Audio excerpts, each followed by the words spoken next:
और इस जनसमूह में उपस्थित हमारे पिता समान बुजुर्गगण, युवा साथियों, मैं आप सभी लोगों का तहे दिल से हार्दिक अभिनंदन वंदन करता हूं कि आप सब इतनी व्यस्तता भरी जिंदगी में अपना कीमती समय निकाल करके हम लोग को सुनने और समझने आए हैं। इसके लिए बहुत बहुत आभार। साथियों, मेरा नाम राजेश प्रजापति है। मैं जौनपुर जिले का रहने वाला हूं। विगत कुछ वर्ष पहले 2014 में हमने एक राजनीतिक दल का निर्माण किया और 68 जिलों में जाकर प्रजापति समाज को घर घर से बुलाकर एक कैडर के माध्यम से समझाने का काम किया कि हम सबके पास भी एक झंडा होना चाहिए। जब तक हमारे पास एक झंडा नहीं होगा, हमारा विकास नहीं होगा। तो हमने तो बनाया झंडा, तब तक एक आदमी ने देखा कि यार ये तो पनप जाएंगे, ये तो आगे बढ़ जाएंगे, समाज के सर्वश्रेष्ठ बन जाएंगे, तो एक झंडा उसने भी बना लिया। इस तरह से एक के बाद एक कुल 16 झंडे यानी 16 राजनीतिक पार्टियां अपने प्रजापति समाज में बन गए। कोई मंत्री का साथ पकड़ के बना लिया, तो कोई रिटायर हुआ तब बना लिया, कुछ पहले से भी बनी हुई हैं आज भी।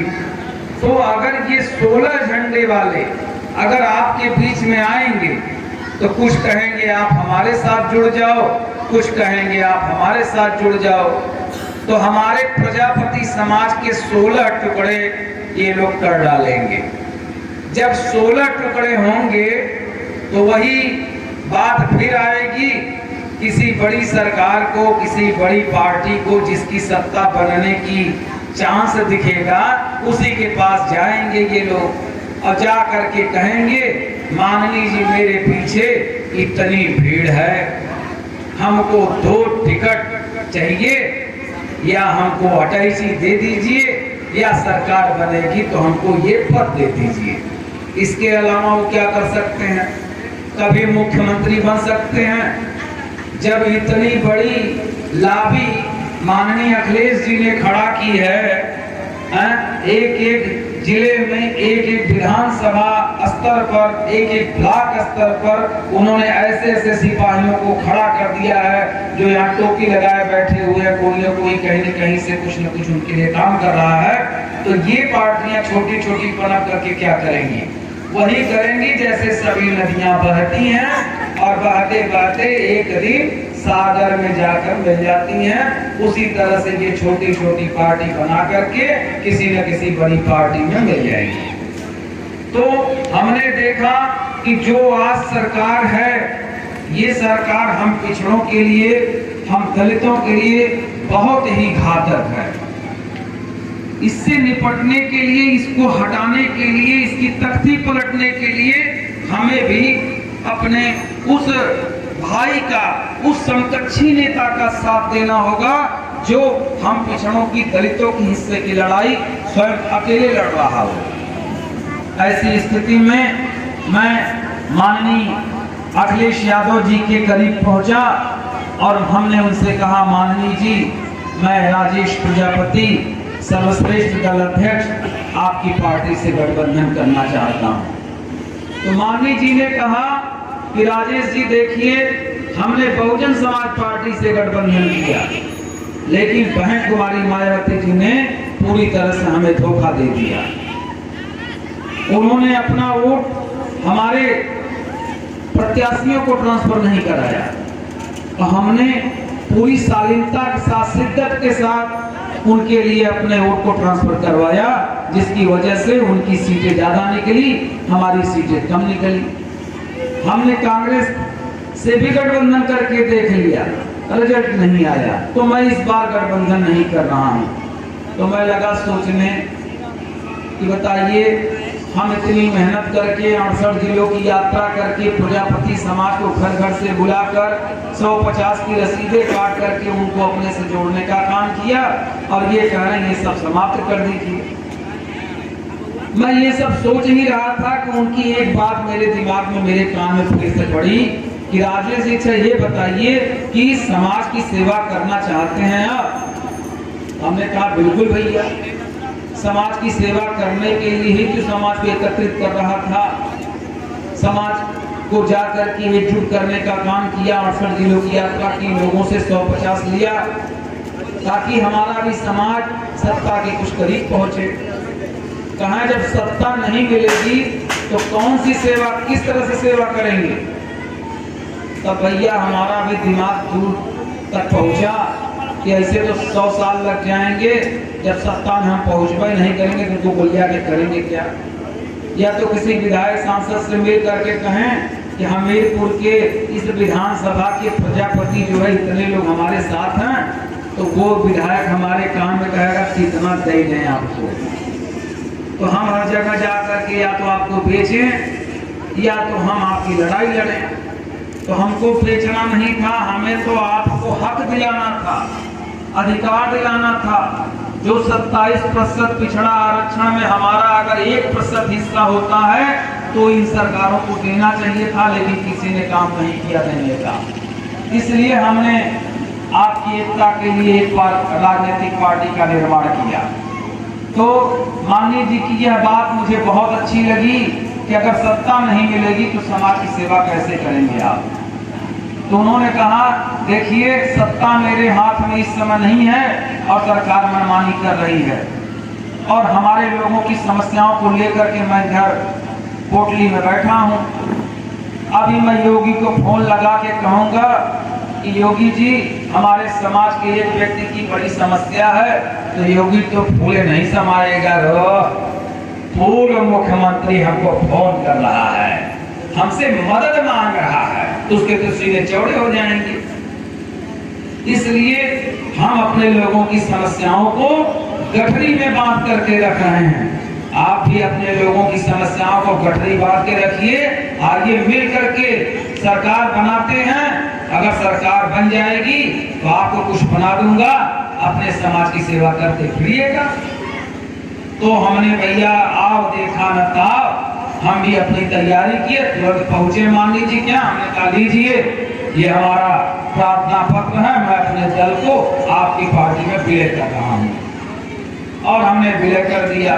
विलय करने के बाद उन्हें हमको प्रदेश सचिव बना करके तमाम जिलों में पुनः भेजने का काम किया है। मैं आज पिछले 1.5 महीने से अपने इस समस्त साथियों के साथ, जिसमें दीनानाथ प्रजापति जी हैं इलाहाबाद 12 विधानसभा से, जग बहादुर प्रजापति जी हैं ज्ञानपुर भदोही से, और मनोज मौर्य जी हैं जौनपुर जिले से। इन साथियों को लेकर के मैं चंदौली जिले, वाराणसी, मिर्जापुर, सोनभद्र, भदोही, इलाहाबाद, कौशाम्बी और चित्रकूट, और आज जो है इसके बाद बांदापुरा, और आज आपके हमीरपुर में हूँ।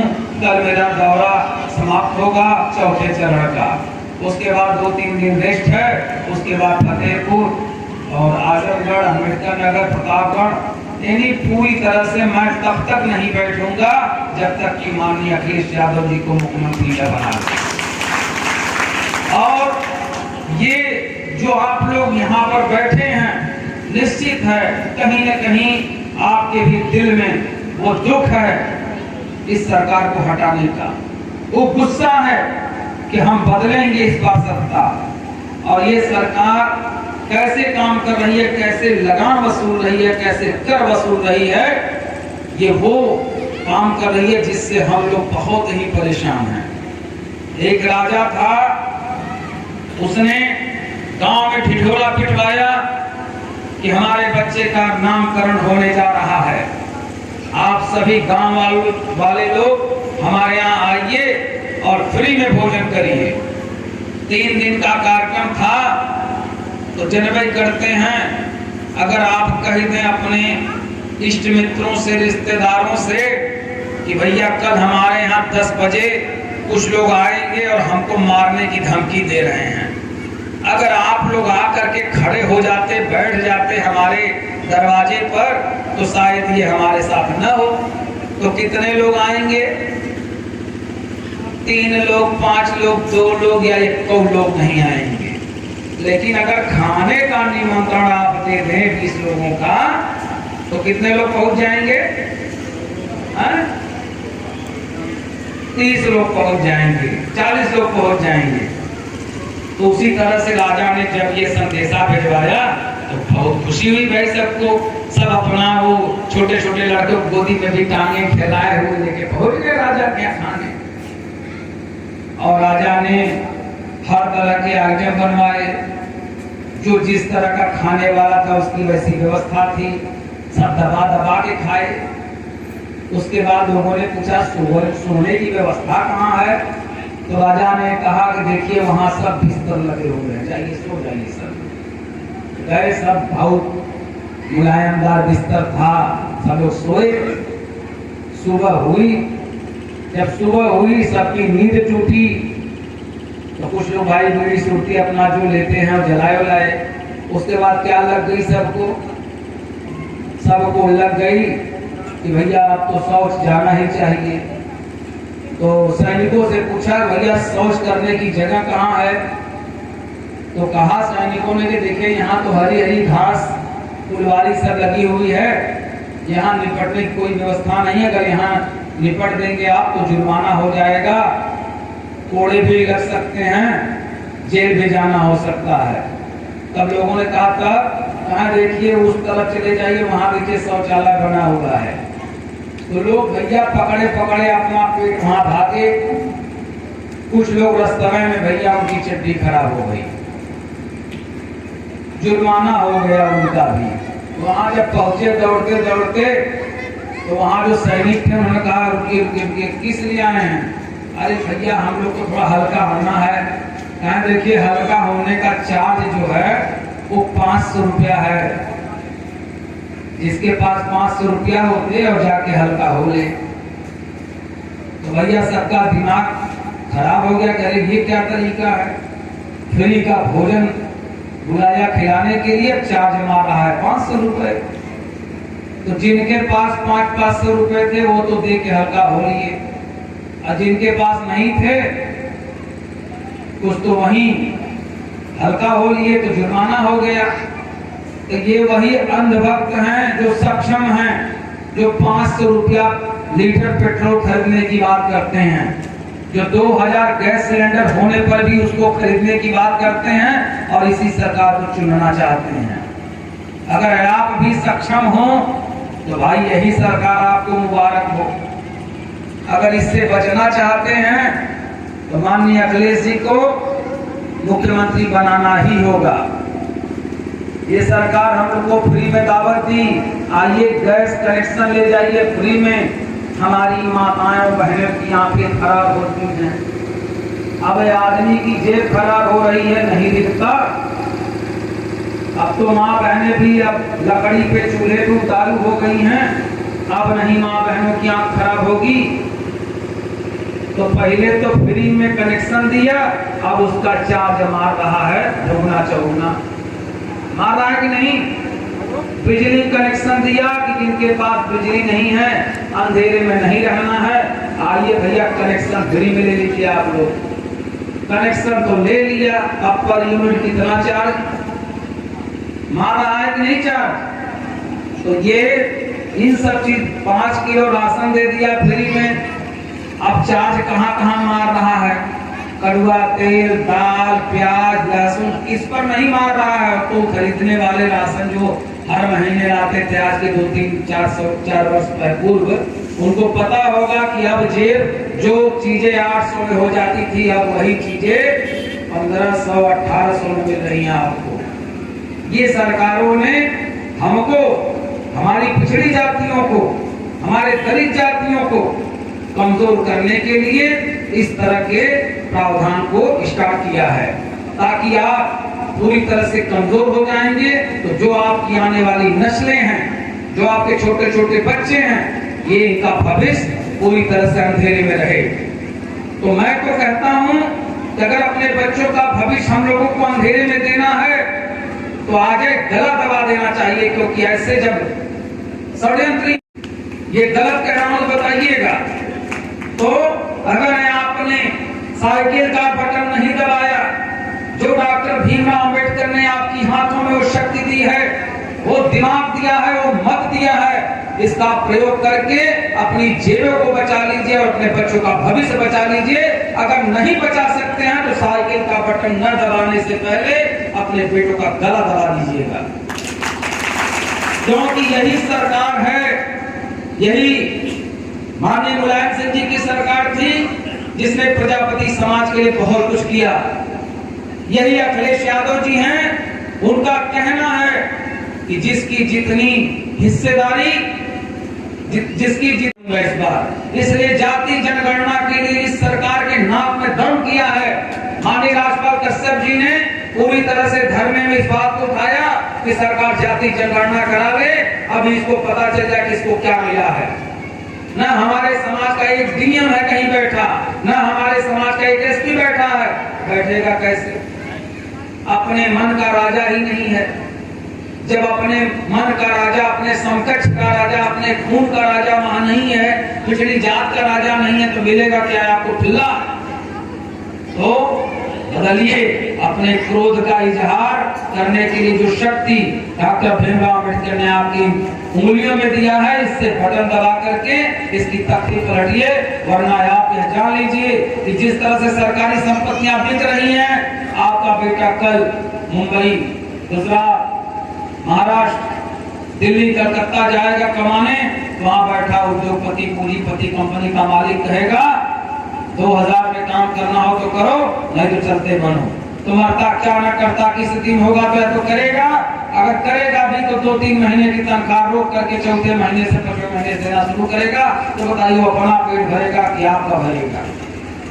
ये स्थितियां आने वाली हैं। इन सब से निपटने के लिए हमने घर छोड़ा है। और साथियों, बस 3 महीने का दिन और बचा है शेष। यह सरकार बहुत तरह के षड्यंत्र रचेगी, बहुत तरह से माननीय अखिलेश जी को बदनाम करने का काम करेगी, लेकिन आप लोग अर्जुन की तरह सिर्फ वही चिड़िया का आंख में अपनी नजर गड़ाए रखना, नहीं साइकिल पे अपनी नजर गड़ाए रखना। देखना जो इल्जाम लगाते हैं माननीय अखिलेश जी पर, कुछ भी नहीं मिलेगा, क्योंकि इनके जैसा पाक साफ नेता पूरे हिंदुस्तान में कहीं किसी जगह नहीं है। चाहे सीबीआई लगा लें, चाहे वो कुछ लगा लें, लेकिन माननीय अखिलेश जी जैसा नेता इस पूरे हिंदुस्तान में किसी भी राज्य में नहीं है। तो इसलिए मैंने उनका दामन पकड़ा है, और अगर सरकार बनती है तो मैं पुनः आपको धन्यवाद देने आपके गांव में आऊंगा, ये मेरा वादा है। इन्हीं शब्दों के साथ मैं अपनी वाणी को विराम देता हूं। तो आप बताइए, 2022 में माननीय अखिलेश यादव जी को मुख्यमंत्री चुनने के तैयार हैं? दोनों हाथ उठा करके अपनी समर्थन मुझे करें। धन्यवाद। जय समाजवाद, जय अखिलेश यादव।